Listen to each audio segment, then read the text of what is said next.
Hello and welcome. I'm Moreno Garza Luis. For millions of years, our planet was home to a truly spectacular group of animals, the horned dinosaurs, or Ceratopsians.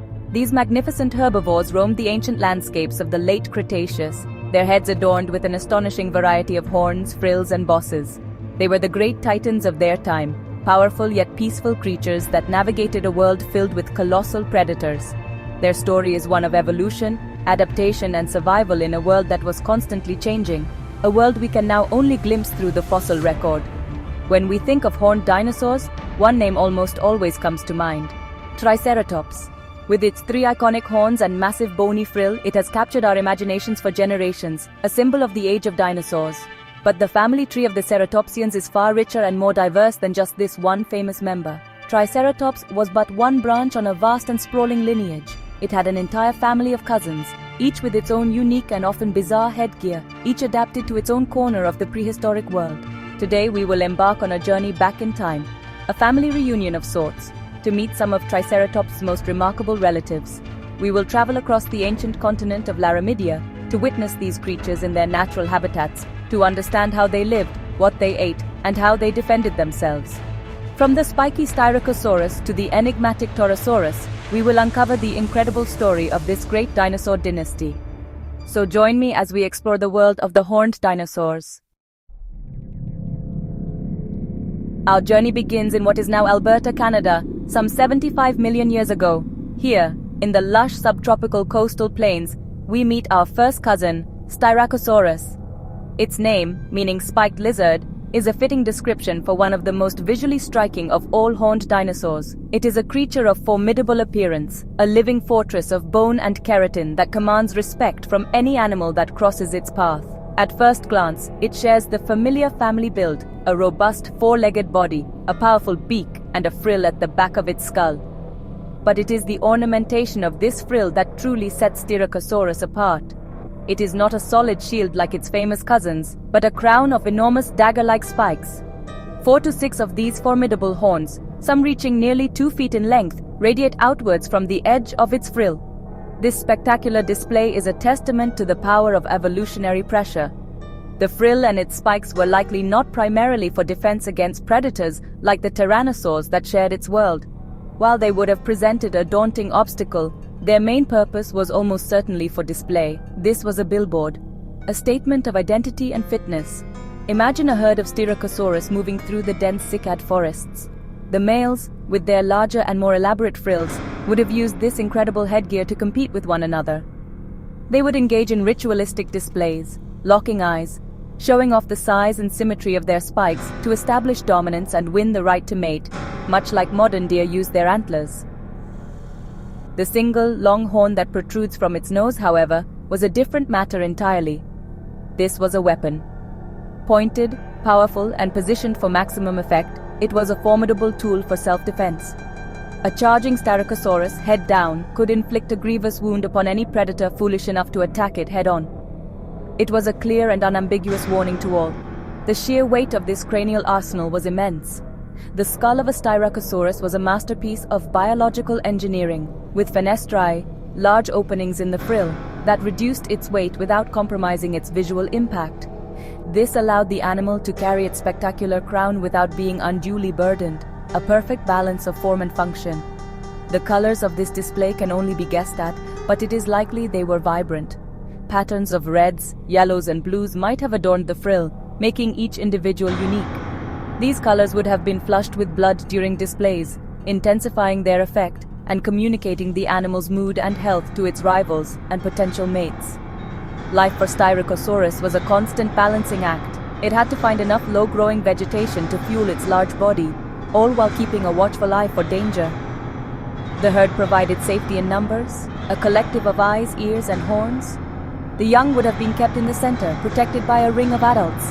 The fossil beds of Dinosaur Provincial Park have yielded a treasure trove of Styracosaurus remains, sometimes in large bone beds. These collections of many individuals who died together suggest that they were highly social animals, living and moving in large groups. This social structure was key to their survival in a dangerous world. The environment it inhabited was a floodplain, rich with ferns, conifers, and flowering plants. This abundance of food supported the great herds, allowing them to thrive. The air was warm and humid, a world away from the cold Canadian winters of today. It was a paradise for these reptilian giants. And so, Styracosaurus stands as a powerful example of the family's creativity. It took the basic Ceratopsian body plan and evolved one of the most extravagant head displays ever seen in the animal kingdom. A walking work of art, a spiked shield that was both a weapon and a canvas for social signaling, it was a true marvel of the Cretaceous. We travel now to a nearby time and place, still within the ancient floodplains of Laramidia. Here we find another of Triceratops' cousins, Centrosaurus. Its name means pointed lizard, a reference to the smaller hornlets around its frill, but its most defining feature is the single large horn that curves forward from above its nose. It is a formidable creature, but its true strength lay not in individual might, but in overwhelming numbers. Centrosaurus was the quintessential herd animal. Evidence for this is not merely speculative, it is written in stone. In Alberta, vast bone beds have been discovered, containing the remains of hundreds, sometimes thousands of Centrosaurus individuals. These are the silent testament to immense herds that once thundered across this land, a scale of social gathering that is difficult to comprehend. These herds would have been a sight to behold, a moving sea of leathery hides, frills and horns stretching for miles across the landscape. The ground would have trembled under their combined weight. This was their primary defense strategy. For a predator, attacking a single Centrosaurus was dangerous enough. Facing a stampeding herd of thousands was suicidal. Within the herd, there was a complex social structure. The constant movement and noise, the grunts, bellows, and shuffling of countless feet created a unique sensory world. Like Styracosaurus, the frill of Centrosaurus was a tool for communication. Its shape, with two hooked hornlets curling down over the top, was a distinct visual signature, allowing individuals to recognize their own kind from a distance. Their habitat was a dynamic and often treacherous one. They followed the seasons, migrating across the coastal plains in search of fresh vegetation.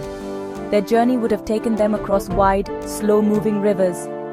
It is here that tragedy often struck. The bone beds we find today are often interpreted as the result of entire herds attempting to cross swollen rivers during flash floods, a catastrophic event that drowned them in their thousands. These events, while devastating for the herds involved, provide paleontologists with an incredible snapshot of the population. We find males, females, and juveniles of all ages, all mixed together. This allows us to study how Centrosaurus grew, the differences between the sexes, and the very structure of their society, a level of detail rarely afforded by the fossil record. The world they inhabited was lush and green, a veritable salad bowl for these bulk-feeding herbivores. Their powerful beaks were perfectly adapted for snipping through tough cycads, ferns, and the newly evolved flowering plants. Rows of shearing teeth in their cheeks, known as a dental battery, would then slice the vegetation into digestible pieces. A herd of Centrosaurus could strip a forested area bare in a matter of days. This constant search for food was the driving force behind their nomadic lifestyle. They were a force of nature, shaping the very ecosystem they lived in. By clearing large tracts of vegetation, they created open spaces that allowed new types of plants to grow, influencing the environment on a massive scale, much like elephants do in the savannas of Africa today. The forward-curving nasal horn was their primary weapon. Unlike the longer, more slender horn of Styracosaurus, this one was robust and stout. It was well suited for close-quarters combat, both for fending off predators and for interspecific contests with rivals. Scars and healed injuries found on Centrosaurus skulls suggest that these animals led rough lives. The frill, while less spiky than that of its cousin, was still impressive. It presented a large, intimidating profile to any threat. The two hooked hornlets at the top, along with smaller bumps and knobs along the edge, would have added to this effect. It was a clear signal. I am large, I am well defended, and I am not alone. Centrosaurus shows us that for some Ceratopsians, the key to survival was community. The power of the collective outweighed the strength of any single individual. They lived together, traveled together, and, as the bone beds so poignantly show, often died together. They were a testament to the success of social living in the age of dinosaurs. Our next relative, Chasmosaurus, presents us with yet another variation on the Ceratopsian theme. Its name, meaning opening lizard, refers to the enormous fenestrae in its frill, which were so large they left the frill looking like a delicate, bony framework. While it possessed brow horns, often quite long, it was this vast elongated frill that was its most defining characteristic. The frill of Chasmosaurus was, relative to its body size, one of the largest of any horned dinosaur. It could stretch for well over a meter in length, creating a truly enormous head display. This structure, however, was not built for battle. The bone was relatively thin, and the huge openings meant it offered little in the way of physical protection.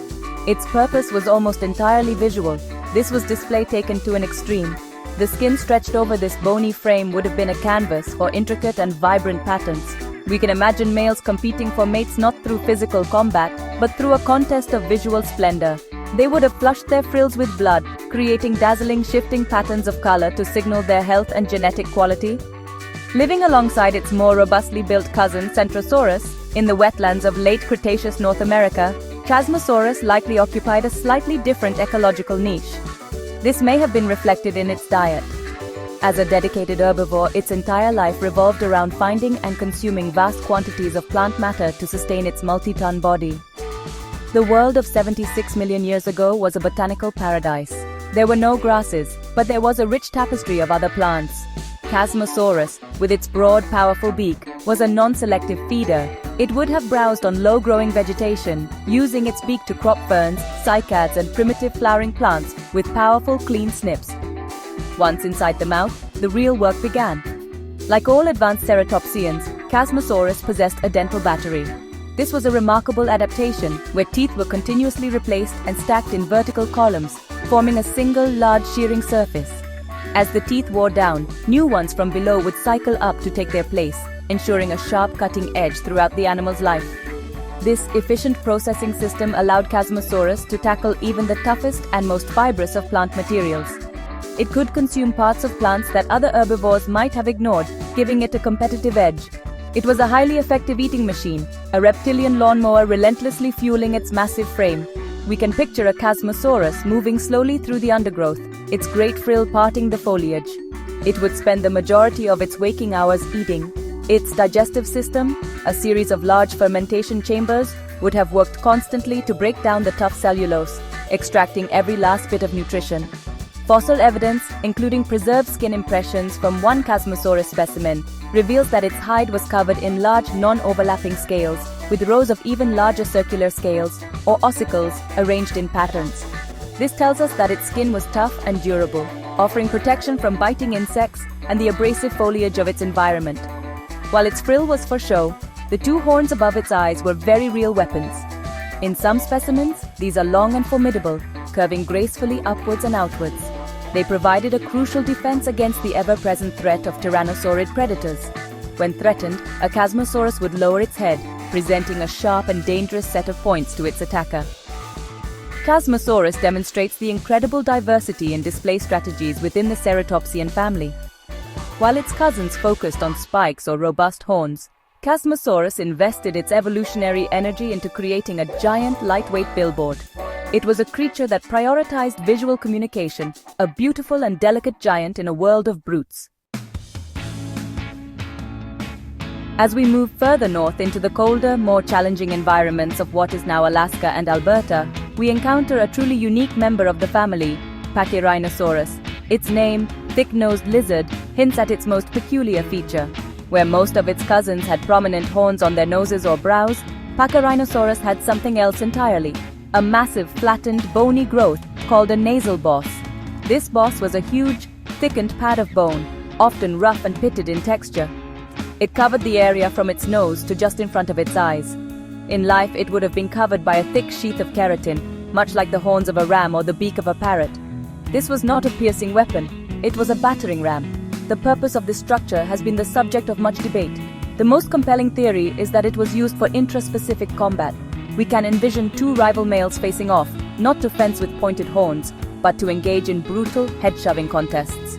They would have charged and crashed their bosses together with incredible force, a percussive battle for dominance. This form of combat required a robust skull, and Pachyrhinosaurus certainly had one. The entire front of its face was reinforced to absorb and distribute the immense impact forces. The rest of its frill was also adorned with an array of smaller horns and knobs, particularly in older, more mature individuals, adding to its intimidating appearance. Pachyrhinosaurus lived in a world of extreme seasons. During the long summer months, the sun would shine for 24 hours a day, fueling a burst of plant growth. The great herds would feast on this temporary abundance. but this was followed by long, dark and cold winters. These dinosaurs were adapted to a much tougher climate than their southern relatives. Their survival in these polar latitudes is a testament to their resilience. They may have undertaken long seasonal migrations, moving south to escape the worst of the winter darkness and scarcity of food, or they may have been hardy enough to endure it. Their large bodies would have helped them retain heat, and their powerful metabolism could have kept them active in the cold. Beyond the nasal boss, some species of Pachyrhinosaurus had another strange feature: a large horn sprouting from the center of their frill, pointing forwards. This combination of a battering ram on the nose and a horn on the frill made for a truly bizarre and formidable profile. It was a unique defensive and display toolkit. Against predators like Nanoxaurus, the smaller polar tyrannosaur, the nasal boss would have been a powerful defensive tool. A forceful shove from a multi-ton Pachyrhinosaurus could easily break ribs or knock an attacker off its feet, creating an opportunity for the dinosaur to escape or trample its foe. It was defense through blunt force trauma. The discovery of massive bone beds of Pachyrhinosaurus, similar to those of Centrosaurus, confirms that they too were highly social animals that lived in vast herds. This social structure would have been crucial for surviving the challenges of their subarctic environment, allowing for collective defense and the sharing of knowledge about migration routes and foraging grounds. The variation we see in the bosses and frill horns of Pachyrhinosaurus fossils may indicate differences between species, sexes, or age groups. The bosses of mature males were likely larger and more rugged than those of females or juveniles, serving as a clear visual signal of their status and strength within the herd. Pachyrhinosaurus shatters the stereotype of the horned dinosaur. It proves that the family was not limited to pointed horns for defense and display. It experimented with different solutions to the same problems of survival and reproduction, leading to the evolution of this remarkable creature, a thick-skulled, head-butting titan of the ancient north. Our family reunion concludes with a dinosaur that is both magnificent and controversial, Torosaurus. Living at the very end of the Cretaceous period, alongside its famous cousin Triceratops, Torosaurus represents one of the final and most spectacular expressions of the Ceratopsian lineage. Its name, once thought to mean bull lizard, is now understood as perforated lizard, a reference to the two large openings in its colossal frill. And what a frill it was!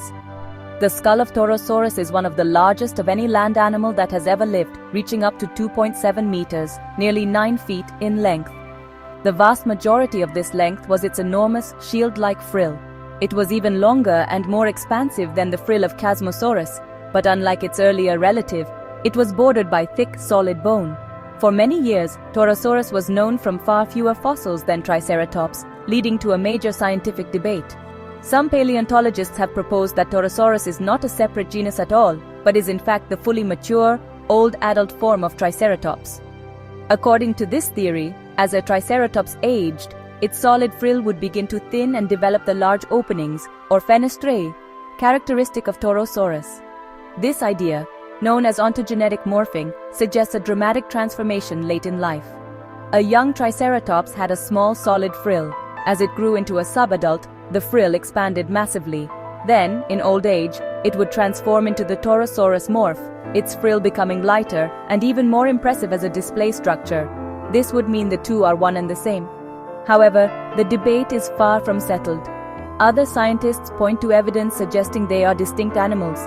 They have found young, immature individuals that appear to be Torosaurus, and very old Triceratops that show no signs of their frills developing openings.